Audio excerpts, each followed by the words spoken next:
So, No. Good morning, ladies and gentlemen. How y'all doing? My name is John Belkowitz, and it is my privilege and pleasure to bring to you the Edyston Concrete Coffee Talk. As always, I've got my colleague, my buddy, Matt McCombs. Matt, you want to say hi? hi everybody. What are you drinking this morning? Pepsi. I'm out of diet. I am drinking nectar of the fucking gods right here. Ambrosia. This is Cafe Chag. You're gonna have a cup or two of this when you come out to here to New Jersey. So, mm, mm, mm. Damn, that's good coffee. When you come out here to New Jersey, I'm petitioning that you get a chartered flight. Now it's about 15,000 an hour to get this chartered flight, but they're canceling all other fucking flights. So what's the time from Colorado, New Jersey? 4 hours, right? Can't hear you. You're muted. Nope. You muted. All right. There Yep. you go. I was trying to send those pictures and Siri decided to shut all the other systems down for a minute, I guess. It depends on what kind of jet you charter for me, John. Now, if it's going to be that expensive per hour, I'm going to suggest you contact one of your Air Force buddies and get me into an F-16 and we go full afterburner. We'll do a couple in-flight refuelings. I'll be there in a jiffy. You know, what I wanted to do is I wanted to get you an aircraft that at least had one bathroom, a kitchenette, and a stewardess. I wanted you to go in comfort, I'd right? appreciate that. Yeah, Hey, listen, I'm a people person. I'm a people person. I know, So, John. so assuming you do get out here, I want to go to a few parking garages. I think we're going into the city for something else. So I want to stop at a lot of these parking garages. It's been retrofitted, and what that means is it was originally a warehouse for something, or an embroidery warehouse or a embroidery shop. And then what they did is they stripped everything out and then they beefed up, a lot of these columns and beams and two-way slabs. And I've got a great video on it that David and I did on a reaction video. And oh, it's just hilarious about how much we're making fun of the engineer that had to design it.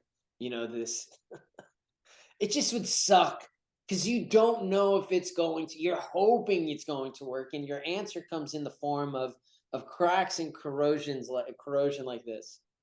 So you've seen this. You just sent me freaking pictures of this shit. God, dude. Dude, look at that. Like, that's not good to have cracks in the T-beam like that. Uh-oh, we got participants, man. That's me. That's you? Yeah, I'm trying to get the screen to so I can see what you got on your screen a little bit better.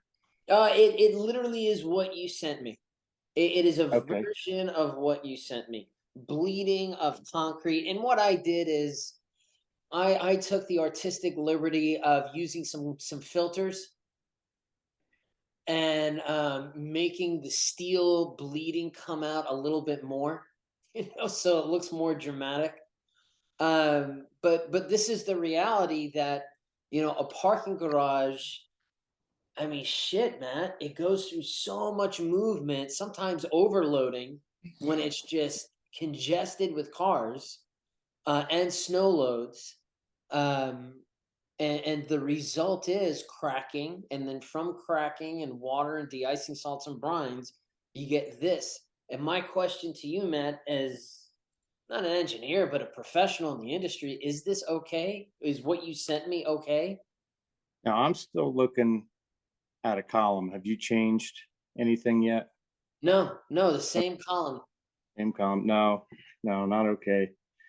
Right. Anytime, that you're going to get cracks, but hopefully, not the kind that start having rust bleeding out of them and And because that can only mean one thing, something with steel is rusting. I think in a lot of these pictures that streaking's coming from weld plates that are cast into the concrete, but who knows what below that, because I mean, where they're cast, they have to be going nearby steel in those columns.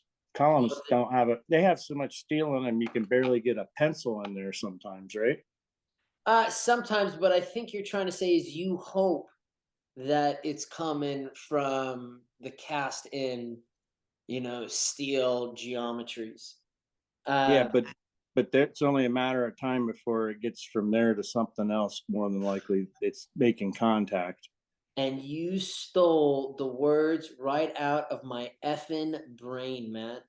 That is the harsh reality that most people don't come to terms with. And you know what I've seen people do, Matt? And this has led to a number of problems. They do this in Colorado a lot. They just paint over this shit. You know I what I mean? They literally will paint over the problem, and that hides it. Can I tell you that I worked for a company once, and the trucks were in a state of disrepair, the likes of which I haven't seen since. But what he had us do over the winter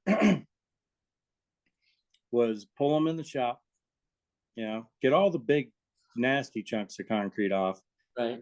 But if it's just like behind your bull ring on the drum or whatever, your journal, that the drum rotates on, that area back there tends to get dirty first. And as long as it was not just absolutely destroyed, we were spray painting over whatever was on it as we were advised. Same with the drum. And you know why? He said it'll look all right at 50 miles an hour. He's So not I think wrong, if you, and it's yeah, I know inexpensive. we didn't have the money to fix them all. You know, So and I get that to a certain degree. You can do that's that. not good. Okay, so wait a second. That was not the opportune time to do that. But ultimately when you spray paint over, and let's just assume for a second that what we saw in the original picture was the result of this. And Matt, you and I both can see that this is a patch job. Like, it actually looked like a good patch job. At least the top portion. Maybe that bottom portion looks a little bit like shit. But Is what? this one of those deals where they try to leave a void in the concrete column so they can pour the floor through it and they don't have to worry about puddling when they pour the slab? Oh shit. Is that what that's from? I've never seen one built in person, but I've seen pictures. I can't imagine why else you would have that ring or those two plates that go all the way through. I can't tell Um, really what's on the other side of the column, but that's weird. Why in the hell would you do that? that is a damn good question. And the problem with this is what I love about this picture, and I did a whole shtick and spiel on this, but this is oftentimes what happens when you do a repair job with better and denser concrete than the concrete that was originally placed. Did I say that right? Did that make sense before I go on? Oh, yep.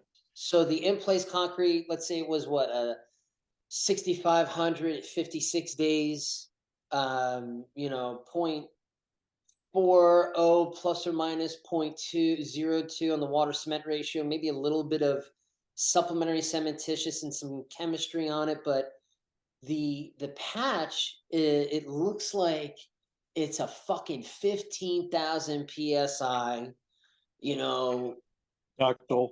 Right, thank you. I wasn't gonna say that, but something like that. Maybe a competitor to Ductile, because Ductile doesn't smell. Ductile doesn't sell fucking small patches like this, right? So this is some type of get it off the internet or get it at freaking White Cap God bless them.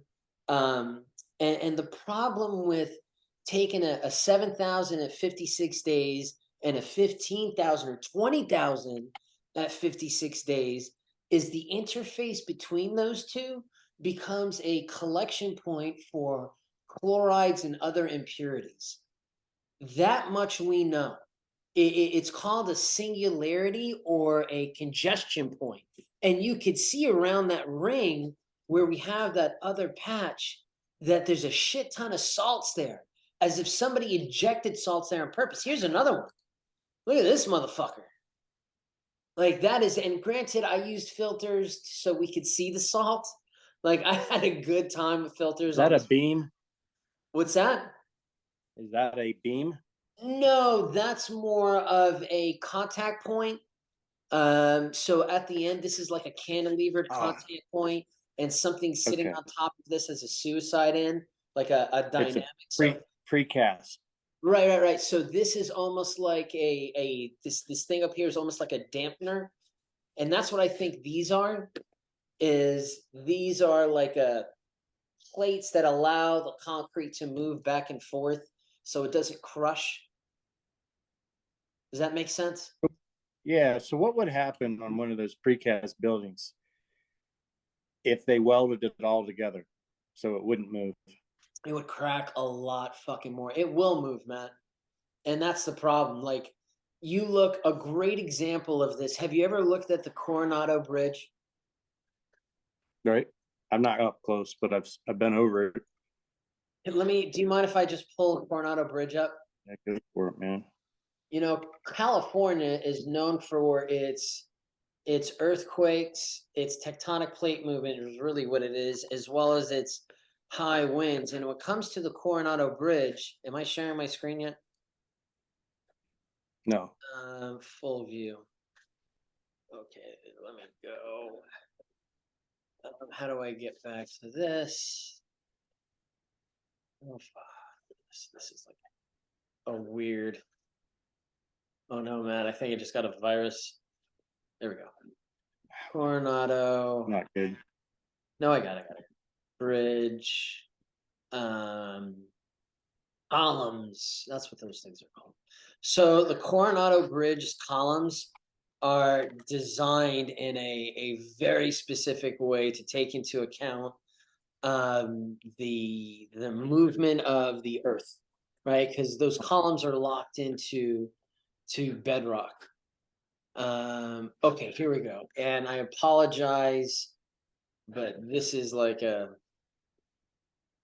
getting this online. This is the quickest one I can find. So there's like all these for things. Do not steal this image. So there's these plates that the bridge infrastructure. So you hear there's the blue steel columns or steel beams over there.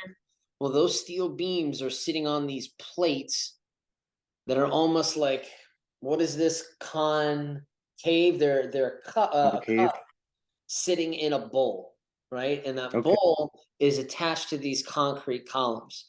So what happens is and they're called suicide ends because they're not welded in place. What happens is the bridge moves, even inches at a time, but when there's tectonic plate movement, when there's too much wind, there's a place for the bridge to move. Every bridge has something like this, not just for movement from seismic activities or wind, but also from freezing and contraction and the movement from thermal action. But to say, hey, can we weld it all together? I would take you back to the Tacoma Narrows Bridge, Galloping Gertie, if you will. Like, motherfucker was welded throughout, and that thing had a harmonic oscillation that ended up causing its failure.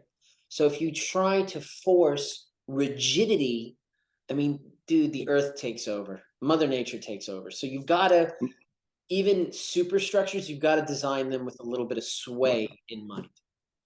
Mother Nature and Father Time are undefeated. It's just the law of the land. Like if you go into some of these mega structures in Dubai that have concrete columns in them that are called super columns. By the way, that's one of my dream jobs is to design a concrete super column. And it's Right. literally what it sounds like. It's a big mother effing column that's used for, huge structures. But when you're on top of these huge structures, when it gets really windy out, you can feel the sway. I bet. I've seen it before. Um, so there were these precast buildings and parking garages put up in the tech center a few years ago, and one day I was driving into work and I noticed there were emergency vehicles at one and a bunch of people standing outside. Sure. So then I ended up talking to somebody who knew what was going on or knew about it. They were in the building and all of a sudden they felt a big vibration or a big like jolt. And then they were out of the building and I don't know how long they were out of it. But I think it was because, excuse me, it was put together and welded maybe in too many places Right. That because rigidity becomes a stress concentration point, right? When you have, and I did this video on how to make concrete more ductile. When you're making something more ductile, you're making it softer, and that distributes the load. When you make something rigid, that's a load concentration point. And I know this sounds funny, but it's not just stresses, but it's also when it comes to chloride migration. And that by itself, I know it sounds weird, but I can send you a report that was done by, or a research project that was paid for by the Indiana Department of Transportation, done by, what is it, Purdue University? I always, University of Purdue, by Jan Olick and his team. And he did standard pavement mix. He did like a 15-foot by 15-foot section. He tore out the middle and put in a patch, these different types of patches, standard concrete all the way up to silica fume with like a 10% loading in it, replacement of. Just a ridiculous amount. They were getting like, instead of 7,500, getting 12,000 PSI. And then it turns out using that 12,000 PSI concrete caused at the interfacial zone a congestion of chlorides when it was out in the field, compared to the standard mix that was used as a patch. Didn't have any problems with chlorides rusting or any type of congestion. So it's freaking on. So the point I was trying to get is steel is going to rust. We're always going to use patches that have an excessive higher strength than the parent material because we want earlier strength with patches. We want it to set up faster. Using Edystone, it's not a bad idea as a primer to do something with that because it's the inevitable reality. Whether we show pictures from the field or we go into research done by university, which just sets it up in a perfect environment and examines the reality of this effect. It's just a lot easier to, plan for that failure and take steps to minimize it as much as failure, the impact. Is that fair to say, Matt, or am I talking sure. studio? Yeah. I mean, if a lot of these folks making those calls realize that they're allowing, possibly more damage to everything else or just to the area they're patching, they're going to be back. Why not do it once? Right. Right. I was, I'm filling out the paperwork, Matt, for CDOT. That was one of your Christmas presents. Oh, thank you. No, I'm serious. Like it's a pain in the ass. They want you to do. Have you seen the paperwork? No, They I've want never. you to do a Word document and a PowerPoint presentation for them. So it's I'm serious for the experimental features. So yeah, I'm almost done with that. I should be done with that today. It's going to be one of your Christmas So, presents. John, do you think that they all get gathered around the TV and get some popcorn and actually watch that? What's that? The PowerPoint. Do I think they do that? There's a cynical side of me that says I'm wasting my time. I've already done this endeavor. I've already gone down this road, and this was we got a phone call from one of the folks at CDOT who runs this program, and he told us to go after this, and we didn't get it because we did not align with CDOT's objectives. Oh, they will throw whatever out if you don't follow. I'm just being cynical myself So and speculating at the odds of it getting watched or visited. what I did do, and this is specifically for Edystone. Hey, listen, the reason why I pulled up this picture is this is a picture from a concrete structure in Florida. Right? We don't have this here. This is fucking beautiful, and I hope our next trip is out to Florida, especially this time of year, Matt. But concrete bridge issues, concrete pavement issues, especially when you have water plus chlorides and sulfates, they always manifest in the same way. And it's this light cracking, this bleeding of the concrete, you start seeing the gel forming through. It's just the inevitable reality. And when it comes to CDOT, they are very transparent about their objectives, and there's 3 of them. As it turns out, what we're trying to do with other folks in the industry, whether it's in Florida, Indiana, or here in Colorado, or there in Colorado, it's to help the civil part of our taxpayer money. And as civil engineers, there is money going to CDOT, and a civil engineer is an engineer of the people, a problem solver of the people. This is a better way to help them reduce the yearly maintenance associated with the square foot of a concrete bridge's life, which is about $250 per square foot. By using Edystone at $6 a square foot, they can reduce that yearly service life by 40% in best case scenario. Now that has meaning for the taxpayer because it just doesn't go in a linear freaking not regression, but a linear curve. It's normally like a hockey stick, like shit. It goes from bad to worse, as we've already discussed. So yeah, you're right, Matt. I'm going to be cynical too. They're probably not going to look at it, but this time around, the difference is the reason why I think I have a higher probability of this being reviewed is because I'm focusing on one of the 3 objectives, and I'm putting that in the Christmas present, like in the PowerPoint and the document. It's going in which objective we're focusing on and how we focus on that objective. So yeah, It's hey, man, as long as whatever criteria they've given you, we meet, we should be all right. and they normally have money left over.